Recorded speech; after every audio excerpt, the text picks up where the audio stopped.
स्वागत सबका। बहुत अच्छा आप लोगों का रिस्पांस हमारे प्रति, इसलिए आपका बारंबार धन्यवाद, बहुत बहुत धन्यवाद आपका। चैनल बहुत अच्छा चल रहा है और आपकी यही दुआएं रहीं तो और भी आगे उत्तरोत्तर सेंट्रल मिशन प्रगति करता रहेगा। बस इसी तरह से अपना प्यार सेंट्रल मिशन के प्रति न्यौछावर करते रहिए। आज वक्त है 10th exercise class 10th Rajasthan board की 10.1 के आगे के क्वेश्चंस हम कंप्लीट कर रहे हैं। क्वेश्चन नंबर 5 तक हमने कंप्लीट कर लिए थे, क्वेश्चन नंबर 6 की बारी है आज। तो चलिए बिना देर किए हम शुरू करते हैं आज का टॉपिक, क्योंकि अब वक्त है मैथ्स पढ़ने का। तो देखिए क्वेश्चन नंबर 6 क्वेश्चन अब हम लेते हैं और ये डायग्राम बना हुआ है क्वेश्चन नंबर 6 का। बोला गया है, आप समझिए इस बात को, देखिएगा चित्र में और इसको समझिएगा कि दी गई आकृति 10.08 में उभयनिष्ठ आधार BC पर BC के विपरीत और दो समद्विबाहु त्रिभुज PBC और त्रिभुज QBC स्थित हैं। सिद्ध कीजिए कि P और Q मिलाने वाली रेखा BC को समकोण पर समद्विभाजित करती है। देखिए यहाँ पे बताया गया है डायग्राम जैसा कि आपको दिख रहा है कि BC एक उभयनिष्ठ आधार है दो त्रिभुजों का। कौन कौन से त्रिभुज का? PBC का और QBC का। और BC के दोनों तरफ दो समद्विबाहु त्रिभुज बने हुए हैं। त्रिभुज का नाम है PBC और QBC और दोनों समद्विबाहु हैं, मतलब आइसोस्केल्स ट्राइंगल्स हैं, और क्योंकि उनकी एक एक भुजा बराबर बराबर दे रखी है। देखिए इस त्रिभुज में ये दो भुजा बराबर हैं, इस त्रिभुज में ये दो भुजा बराबर हैं, और यही जो गिवन है वो हम यहाँ पर लिखेंगे त्रिभुज PBC व त्रिभुज QBC दो समबाहु त्रिभुज हैं जिनका आधार BC उभयनिष्ठ है, कॉमन है। दोनों ट्रायंगल का जो बेस है वो कॉमन है। और क्या दे रखा है? PB बराबर PC और QB बराबर QC, ये गिवन है। इसके बाद पूछा क्या है? सिद्ध क्या करना है? सिद्ध करना है, to prove. Now what is to prove? क्या सिद्ध करना है? सिद्ध ये करना है कि P और Q को मिलाने वाली रेखा BC की लंब अर्धक होती है। P व Q को मिलाने वाली रेखा BC को लंब समद्विभाजित करती है, यानी 90 डिग्री के एंगल पे भी काटती है और इस BC लाइन को बाइसेक्ट भी करती है, मतलब ये वाला हिस्सा ये वाले हिस्से के बराबर आना चाहिए।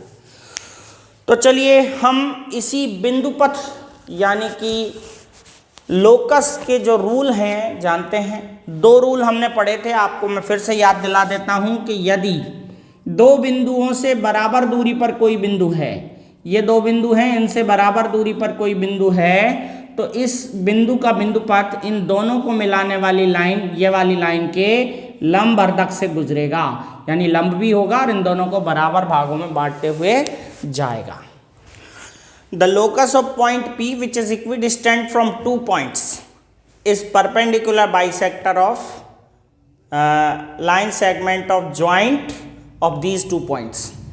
तो इन दोनों पॉइंट्स के जॉइंट को, ये वाला जो पॉइंट है इसका लोकस परपेंडिकुलरी बाइसेक्ट करता है। आप इस बात को ध्यान रखें। तो यही रूल हमारा यहाँ काम करेगा। देखिए अब हम डायरेक्ट करते हैं उपपत्ति।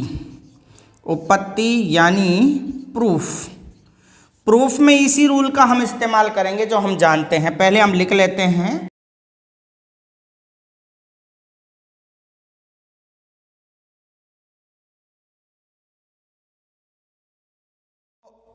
हम जानते हैं कि दो बिंदुओं से समदूरस्थ बिंदु का बिंदुपथ उन बिंदुओं को मिलाने वाले रेखाखंड का लंबवर्धक होता है। देखिए यहाँ पर ये रूल फॉलो हो रहा है कि ये बिंदु और ये बिंदु है, इन दोनों से बराबर दूरी पर है पॉइंट P, और जब दो बिंदुओं से बराबर दूरी पर कोई बिंदु होता है तो उसका लोकस कहाँ से आता है, उसका बिंदुपथ कहाँ से आता है, उन दोनों को मिलाने वाली लाइन के परपेंडिकुलर बाइसेक्टर से, लंब समद्विभाजक से। तो यानी P का बिंदुपथ BC का लंब समद्विभाजक होगा। तो यहाँ पे हम ये कंडीशन लिख देंगे, यहाँ PB बराबर है PC, इसीलिए P का बिंदुपथ BC का लंब अर्धक होगा। P का बिंदुपथ BC का लंबवर्धक होगा। ये हमने इक्वेशन नंबर 1 यानी समीकरण नंबर 1 मान ली है कि P का लोकस BC का परपेंडिकुलर बाइसेक्टर होगा। अब देखिए आप वापस हम नीचे की तरफ देखें तो ये जो Q बिंदु है वो भी B और C से बराबर दूरी पर है, क्योंकि QC और QB बराबर दे रखा है। लिखेंगे इसी प्रकार सिमिलरली क्या है, QB बराबर QC है, इसीलिए Q का बिंदुपथ भी कहाँ से जाएगा, Q का बिंदुपथ। देखिए इस Q का बिंदुपथ, क्योंकि ये B और C से बराबर दूरी पर है, तो Q का बिंदुपथ BC के लंबवर्धक से गुजरेगा, इस BC के लंबवर्धक से गुजरेगा। तो देखिए Q का बिंदुपथ भी BC का लंब अर्धक होगा। समीकरण नंबर हम 2 यहाँ पर इसको नाम ले देते हैं। अब लिखेंगे समीकरण 1 व 2 से, समीकरण 1 व 2 से देखिए P का बिंदुपथ BC का लंबवर्धक, Q का बिंदुपथ BC का लंबवर्धक, तो इसका मतलब ये हुआ कि P और Q को मिलाने वाली रेखा BC की लंबवर्धक होगी। समीकरण 1 व 2 से P व Q को मिलाने वाली रेखा एक ही है तथा BC के लंब अर्धक से गुजरती है। ये हो गया आपका यह सवाल प्रूफ, यानी ये यही पूछ रहा था कि BC का लंबवर्धक होना चाहिए PQ, तो ये बिल्कुल प्रूफ हो चुका है, क्योंकि एक बार P का बिंदुपथ BC का लंबवर्धक है, Q का बिंदुपथ BC का लंबवर्धक है, और जब एक ही रेखा के दो लंबवर्धक होते हैं तो वो भी एक ही रेखा होनी चाहिए, वो भी एक ही रेखा होगी, यानी PQ, और PQ ये यहाँ पे सिद्ध हो चुका है कि BC का लंबवर्धक है। तो इस क्वेश्चन का सॉल्यूशन यहाँ पर प्रूव हो चुका है। चलते हैं अगले क्वेश्चन की तरफ। हमारा ये जो 7th क्वेश्चन है वो देख लेते हैं। 7th क्वेश्चन में ये डायग्राम बना हुआ है और क्वेश्चन इस तरह से लिखा है कि दी गई आकृति 10.09 में उभयनिष्ठ आधार QR पर, देखिए ये QR एक आधार है, उस पर दो समद्विबाहु त्रिभुज PQR और SQR बने हुए हैं। दो समद्विबाहु त्रिभुज बने हुए हैं एक ही आधार पर, दो आइसोस्केल्स ट्रायंगल हैं सेम बेस पे। तो क्या पूछ रहा है कि सिद्ध कीजिए SP रेखा, ये जो SP रेखा है वो QR के लंब समद्विभाजक से गुजरती है, मतलब QR की लंबवर्धक है। तो सेम क्वेश्चन नंबर 6 की तरह है, उसमें ये जो दूसरा त्रिभुज अंदर दिया हुआ है वो इधर की तरफ था, अब अंदर के अंदर ही है, तो रूल वही लगेगा, सेम तरीका वही होगा। चलिए हम देखते हैं और लिखते हैं दिया है, यानी given. Now what is given, क्या दिया है, दिया है त्रिभुज PQR व त्रिभुज SQR दोनों दो समबाहु त्रिभुज समद्विबाहु त्रिभुज हैं, समद्विबाहु आइसोस्केल्स ट्राइंगल त्रिभुज हैं जिनका आधार QR है, जिनका बेस सेम है दोनों का, और क्या दिया है देखिए PQ और PR बराबर दे रखे हैं, PQ is equals to PR, और क्या दिया है SQ बराबर SR, SQ बराबर SR, ये बराबर दे रखे हैं। अब दूसरा पॉइंट आता है हमारा, क्या प्रूव करना है, सिद्ध करना है। What is to prove, to prove, तो जो प्रूव करना है, प्रूव करने के लिए हमारे पास क्या है कि SP रेखा, SP रेखा QR की लंब अर्धक है, परपेंडिकुलर बाइसेक्टर है QR की। तो ये भी सेम क्वेश्चन है। अब हम कर लेते हैं इसकी उपपत्ति। उपपत्ति मीन्स प्रूफ, यानी हम इसको प्रूफ करते हैं, इसमें सबूत देते हैं कि क्यों ये SP रेखा QR की लंबवर्धक है। तो देखिए SP रेखा QR की लंबवर्धक प्रूव करने के लिए हमें वापस वही नियम लगाना पड़ेगा जो हमने पिछले क्वेश्चन में लगाया था। हम जानते हैं कि दो बिंदुओं से समान दूरी पर स्थित बिंदु का बिंदुपथ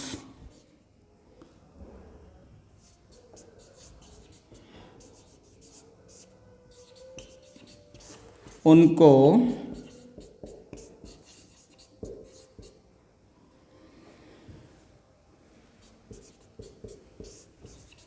मिलाने वाले रेखाखंड का लंब अर्धक होता है। यहाँ पर ऐसा क्या है जो इस नियम को फॉलो करता है, देखिए देखते हैं। पहले हम त्रिभुज PQR की बात करें तो PQ बराबर PR है, PQ बराबर PR है। इसलिए इस नियम को फॉलो करते हुए कि दो बिंदुओं से बराबर दूरी पर स्थित बिंदु का बिंदुपथ, इस बिंदु का बिंदुपथ, इन दोनों को मिलाने वाले रेखाखंड का लंबवर्धक होगा। तो लिखेंगे P का बिंदुपथ QR का लंब अर्धक होगा। समीकरण नंबर 1 हमसे मान लेते हैं। इसी प्रकार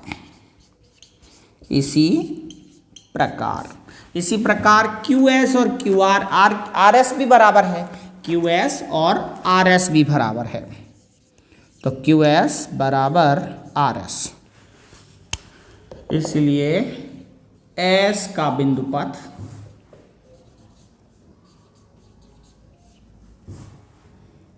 QR का लंब अर्धक होगा। समीकरण नंबर 2 मान लेते हैं। देखिए यहाँ पर हम फिर से समझें, Q और R से बराबर दूरी पर था बिंदु P, तो P का बिंदुपथ जाएगा QR के लंबवर्धक से होकर। इसी तरह से Q और R से बराबर दूरी पर था बिंदु S, तो S का बिंदुपथ भी QR का लंबवर्धक होगा। इस P का बिंदुपथ QR का लंबवर्धक होगा, ये हमने समीकरण नंबर 1 नाम दे दिया। और S का बिंदुपथ QR का लंबवर्धक होगा, ये हमने समीकरण नंबर 2 नाम दे दिया। दोनों समीकरणों से अगर हम सॉल्व करें तो लिखेंगे समीकरण 1 व 2 से P व S का बिंदुपथ SR का लंब अर्धक है। अतः SP, ये जो SP लाइन है वो QR के लंबवर्धक से गुजरेगी। SP क्यू आर की क्या होगी, लंब समद्विभाजक है। यही प्रूव करना था, तो लिख देते हैं नीचे हैंस प्रूव्ड। यही प्रूव करना था कि एस पी रेखा क्यू आर की लंबवर्धक है या लंब समद्विभाजक है, तो हम कह सकते हैं कि एस पी क्यू आर की लंब समद्विभाजक है। क्वेश्चन नंबर 7 कंप्लीट हो गया। चलते हैं क्वेश्चन नंबर 8 देखते हैं। अगर आपको हमारा ये वीडियो पसंद आया है तो लाइक ज़रूर करें और हमारे चैनल को सब्सक्राइब करें अगर आप नए हैं, और वीडियो को शेयर करें ज़्यादा से ज़्यादा लोगों तक। देखिए क्वेश्चन नंबर 8 हम ले रहे हैं। 8वां क्वेश्चन है हमारी किताब का 10.1 का, आरबीएससी क्लास 10 का। वो है कि दी गई आकृति में 10.10, ये आकृति का नंबर है जो 10.10 है, दिया गया है पी कारदक, कोण पी कारदक पी एस। देखिए ये जो पी एस है वो इस कोण को 2 बराबर भागों में बांट रहा है, तो हम यहाँ नंबर डाल देते हैं 1 और 2, यानी पी कारदक है पी एस, यानी bisector of P, angle bisector of P है पी एस। और क्या कर रहा है ये, भुजा क्यू आर को एस बिंदु पर प्रतिच्छेद करता है, इंटरसेक्ट करता है एस बिंदु पर क्यू आर को, और एस एन लंब है पी क्यू पर और एस एम लंब है पी आर पर। तो ये गिवन जो है हम लिख देते हैं। एक तो गिवन क्या है इसमें, angle 1 is equals to angle 2, एक एंगल दूसरे एंगल के बराबर है। और क्या दिया है, एस एन परपेंडिकुलर है पी क्यू पर, यानी एस एन लंब है पी क्यू पर, और क्या दिया है, एस एम लंब है पी आर पर, एस एम भी लंब है किस पर, पी आर पर। ये दिया हुआ है, तो दिया है मैं पॉइंट में हमने लिख दिया गिवन में 1 is equals to 2 S N perpendicular to P Q and S M perpendicular to P are.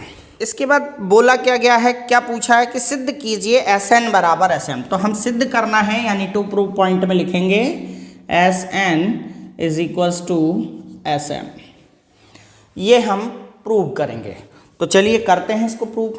तो यहाँ पर कोई वो बिंदु पथ वाला रूल जो है वो काम नहीं करेगा, तो क्या करेंगे हम, ऐसा करते हैं, ये वाला ट्रायंगल और ये वाला ट्रायंगल अगर हम दोनों को सर्वांगसम प्रूव कर दें, यानी कि कॉन्ग्रुएंट प्रूव कर दें, तो फिर सर्वांगसम त्रिभुजों की संगत भुजाएं हैं ये दोनों, ये बराबर आ जाएंगी।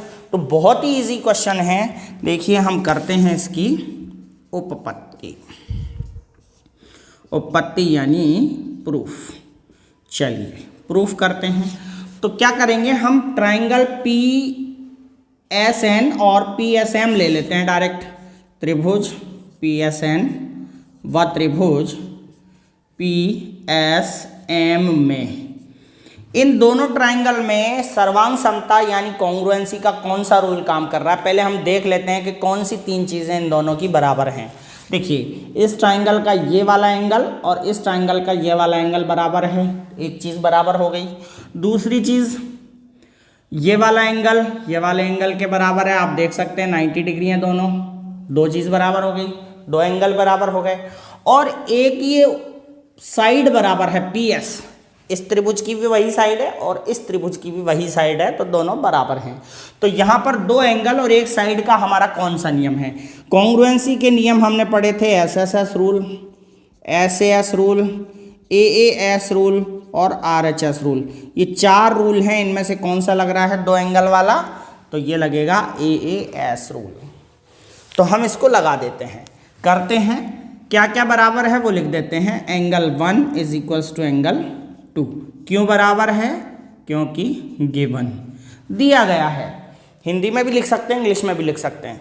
1 इज इक्वल्स टू 2 गिवन। अब दूसरा क्या बराबर है, angle P N S, angle P N S बराबर angle P M S, P M S क्यों बराबर है, क्योंकि दोनों ही 90 डिग्री के एंगल हैं, राइट एंगल हैं, तो इसलिए कारण भी हमें लिखना है जो हम बराबर बता रहे हैं। और एक P S, side P S बराबर है साइड पी एस के, क्यों बराबर है, इसको कहते हैं हम कॉमन, हिंदी में बोले तो उभयनिष्ठ, उभयनिष्ठ, इसीलिए बराबर है।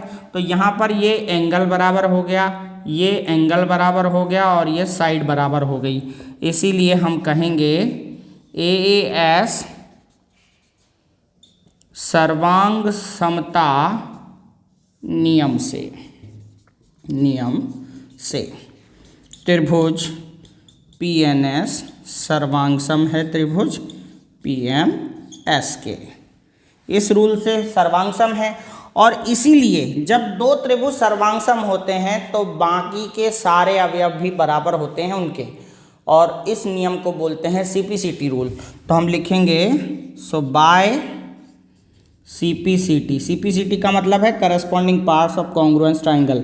हिंदी में बोलें तो सर्वांगसम त्रिभुजों के संगत अवयव बराबर होते हैं। तो CPCT रूल से आप ट्राइंगल के नाम में भी देख सकते हैं NS = MS। तो हम इसको ऐसे लिख सकते हैं SN = SM, हैंस प्रूव्ड। बहुत ही इजी क्वेश्चन था। आई होप, मुझे उम्मीद है आपको समझ में आ गया होगा। चलते हैं अगले क्वेश्चन की तरफ, जिससे हमारी 10.1 एक्सरसाइज पूरी खत्म हो जाएगी। तो आप इसको नोट कर सकते हैं या फिर स्क्रीनशॉट ले सकते हैं। देखिए नेक्स्ट हमारा क्वेश्चन नंबर 9 है। डायग्राम मैंने बना दिया है। डायग्राम देकर के सवाल पूछा है, दिए गई आकृति 10.11 में कोण ABC दिया है। देखिए दिया हुआ है कोण ABC BA और BC से समदूरस्थ तथा कोण ABC के अंतः भाग में किसी बिंदु का बिंदुपथ ज्ञात कीजिए। बहुत ही आसान क्वेश्चन है। एक रूल नंबर जो सेकंड हमने पढ़ा था, फर्स्ट रूल तो ये था कि दो बिंदुओं से बराबर दूरी पर स्थित बिंदुओं का बिंदुपथ उन बिंदुओं को मिलाने वाले रेखाखंड का लंबवर्धक होता है। लेकिन उसका सेकंड रूल ये पहली बार काम में आया है और वो ये पूछा है कि ये जो दोनों रेखाएं हैं इनसे बराबर दूरी पर कोई बिंदु अंदर है तो उसका बिंदुपथ हमें बताना है। तो बहुत आसान है। सबसे पहले हम लिखेंगे दिया है given. Now what is given? Given में लिखेंगे एंगल ABC दिया है, सिद्ध करना है या ज्ञात करना है। अच्छा एक चीज और दी है, हम देखें तो यहां पर कोई बिंदु दिया है जो इससे जितनी दूरी पर है इससे भी उतनी ही दूरी पर है। ये बिंदु P मान सकते हैं आप, है ना। और बिंदु P जो AB व BC से समदूरस्थ है, या हम इसका नाम भी दे सकते हैं। देखिए PM और ये PN। तो यहाँ पर PM = PN दे रखा है। ज्ञात क्या करना है? P का बिंदुपथ। P का बिंदुपथ हमें ज्ञात करना है। तो हम वो रूल लिख लेंगे, चूंकि हम जानते हैं कि दो प्रतिच्छेदी रेखाओं से बराबर दूरी पर स्थित बिंदुओं का बिंदुपथ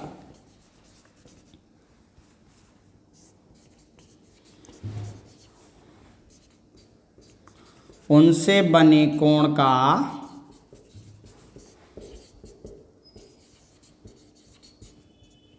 अर्धक होता है।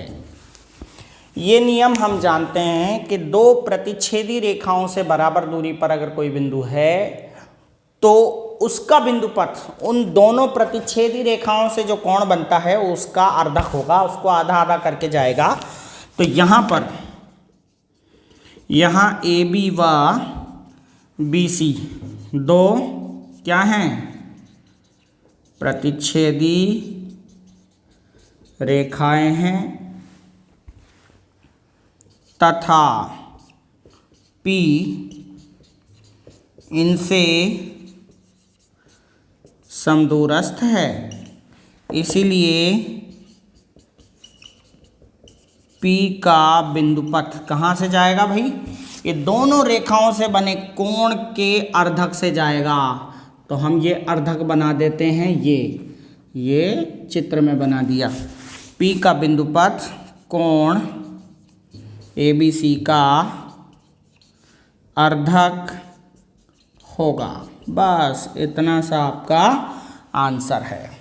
उम्मीद है कि 10.1 एक्सरसाइज आपने बहुत अच्छे से समझ ली होगी, सीख ली होगी। अगर किसी तरह की कोई परेशानी, कोई प्रॉब्लम, कोई समस्या होती है तो आप बिल्कुल हमें कमेंट करके बता सकते हैं। क्वेश्चन नंबर 7, 6, 8 और 9 मैंने आज इस वीडियो में कंप्लीट करा है। यहाँ तक वीडियो देखने के लिए आप सबका बहुत बहुत धन्यवाद। संस्कृत और गणित की वीडियो लगातार जारी हैं। संस्कृत का संपूर्ण सिलेबस हम कराएंगे। 10th क्लास के गणित का संपूर्ण सिलेबस लगभग होने वाला है, हम कराने वाले हैं। और आपसे उम्मीद है कि हमारी वीडियो को ज़्यादा से ज़्यादा शेयर करेंगे ताकि आपका सेंट्रल मिशन इसी तरह फलता फूलता रहेगा और आपके लिए अच्छी वीडियोस लेकर आता रहेगा, आपके भविष्य की भी चिंता करेगा। हम अगली बार ज़रूर 11th क्लास की मैथमेटिक्स की वीडियोस भी लेकर ज़रूर आएंगे। आप निश्चिंत रहिए और वीडियो को देखते रहिए। धन्यवाद। जय हिंद।